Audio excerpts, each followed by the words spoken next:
उनका बड़ापन है, वो बहुत बड़े नेता हैं और मैं तो बहुत छोटा सा इंसान हूँ और उनके एहसान है मेरे ऊपर। और पिछला टिकट उन्होंने मुझे दिलवाया था और अल्लाह ने मुझे उसमें जीत हासिल कर। बुजुर्ग नेता हैं और हमारे सबके हैं, समाजवादी पार्टी के हैं, उनके परिवार के मेंबर हैं।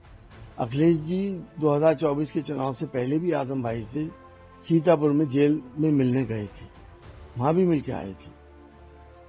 उनकी जो भी बात हुई हो, क्योंकि दोनों बड़े नेता हैं, आगे की रणनीति क्या है क्या नहीं है इसको तो मैं नहीं बता सकता, लेकिन जो कयास आराइयां हो रही थी और खासतौर से जो मीडिया जिस तरह की बातें कर रहा था, मैंने उस दिन भी कहा था और पहले भी कहा था और आज सबको मालूम भी हो गया कि क्या आजम खान साहब बीएसपी की रैली में गए।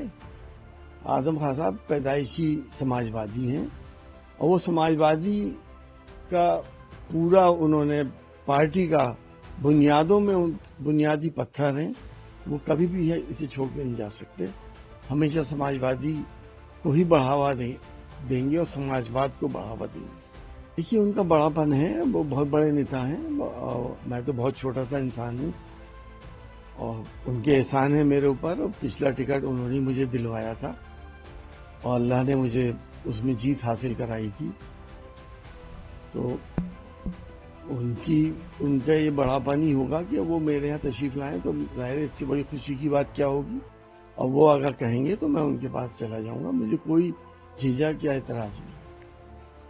हाँ, असल में ये लोग तो यही चाह रहे थे ना कि आजम खान साहब जो है उल्टा सीधा बोले या पार्टी के खिलाफ बात करें और ऐसा करें वैसा करें। वो सब कुछ हुआ नहीं, इसमें नौटंकी की क्या बात है। अखिलेश यादव जी को उन्होंने अपनी गोदों में पाला है, गोदों में खिलाया है। अगर अखिलेश यादव जी उनसे मिलने चले गए, वो पार्टी के राष्ट्रीय अध्यक्ष हैं और हिंदुस्तान की तीसरी बड़ी पार्टी के इस वक्त वो राष्ट्रीय अध्यक्ष हैं, तो उनका भी बहुत बड़ापन है कि उनको जो संस्कार मुलायम सिंह यादव जी ने दिए थे, जो तहजीबें दी थी, उनको निभाते हुए अपने बड़ों का सम्मान करते हुए आजम भाई के पास गए और आजम भाई ने भी उनका पूरा सम्मान रखा। देखिए, इस वक्त पूरे हिंदुस्तान को मालूम है कि बीएसपी बीजेपी की बी पार्टी हुई है। उन्हें तो अपना वोट ट्रांसफर करना है बीजेपी में और उन लोगों को ट्रांसफर कर रही है वो जो लोग दलितों का साथ नाइंसाफी कर रहे हैं, जो लोग किसी दलित को की बारात घोड़े पे चढ़ने नहीं दे रहे, जो लोग अपने नल से उनको पानी पीने आज भी नहीं दे रहे। देहात में जाके देखिए क्या हालात हैं इस वक्त। वो मनुवादी सोच, छुआछूत, ऊंच नीच जिस पार्टी ने दोबारा शुरू कर दी हिंदुस्तान में, बहन जी उनको सपोर्ट कर रही हैं, तो आप समझ सकते हैं कि कहां पे उनकी क्या मजबूरी है। कब नहीं आई मुसलमानों की याद समाजवादी पार्टी को। हिंदुस्तान की, मैं चैलेंज से कह रहा हूं इस बात को, हिंदुस्तान की वाहिद पार्टी है जिसने मुसलमानों के हक की और इंसाफ की बात करी। उस बाकी कोई किसी पार्टी ने आज तक हक और इंसाफ की बात नहीं करी। और दलितों के साथ समाजवादी पार्टी ने क्या इंसाफ नहीं करा।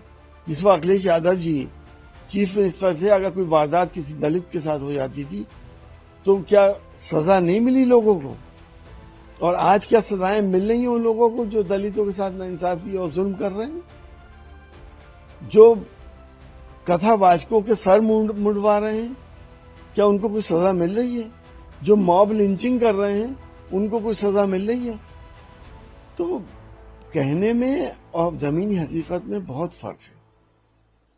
देखिए बहन जी, अगर ये बात कह रही तो बड़ी अजीब सी लग रही है कि जातिवाद शुरू किसने करा था।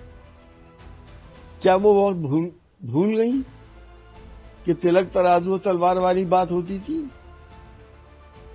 क्या सवर्णों के लिए, हिंदू भाइयों के लिए क्या नहीं कहा गया, सिर्फ दलितों की बात की गई और बाकी समाज के साथ उन्होंने नाइंसाफी करी थी। क्या वो वक्त यहाँ की जनता को याद नहीं है। तो हम तो ये बात ये कहते हैं, न जाति में हो न किसी चीज में, हम सब हिंदुस्तानी हैं, चाहे हिंदू हो, मुसलमान हो, दलित हो, स्वर्ण हो, कोई भी हो, हम पहले हिंदुस्तानी हैं, बाद में हम इन जातियों में हैं। तो इंसाफ सबके साथ होना चाहिए, जो संविधान हमारा कहता है। ऊंच नीच बिल्कुल नहीं होनी चाहिए। लोगों के साथ ऐसा व्यवहार नहीं होना चाहिए कि लोगों को एहसास हो कि हमें नीच समझा जा रहा है। भाई वो तो कहेंगी इस बात को कि हर बात में बीजेपी का धन्यवाद कर रही है, उस पार्टी का कर रही है जो दलितों के आरक्षण को खा रही है। समाजवादी पार्टी के एक एक पैसे का हिसाब, ऑडिट, हर चीज का हुआ जब अखिलेश जी की सरकार थी। इतनी ईमानदार सरकार इससे पहले कभी नहीं आई थी।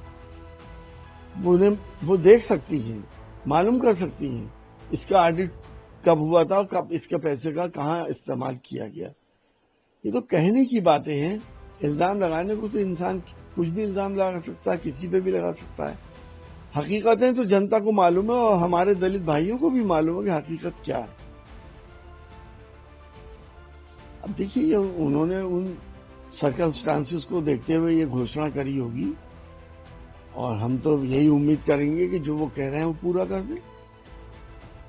खुशी की बात है कि एक टेररिस्ट स्टेट ने समझौते पे सहमति जताई है, जबकि वो ना यूएन की बात मानते हैं, ना यूएस की बात मानते हैं, ना तमाम दुनिया की बात मानते हैं, जिन्होंने जुल्म ऐसा करा है कि इंसानियत पे इससे पहले शायद ही कभी कोई जुल्म हुआ हो। गाजा के अंदर सबको पता है, जिन लोगों ने एम्बुलेंस तक पे बॉम्बिंग करी हो, हॉस्पिटल्स पे करी हो, बच्चों के ऊपर करी हो, औरतों पे करी हो, बुजुर्गों के ऊपर करी हो।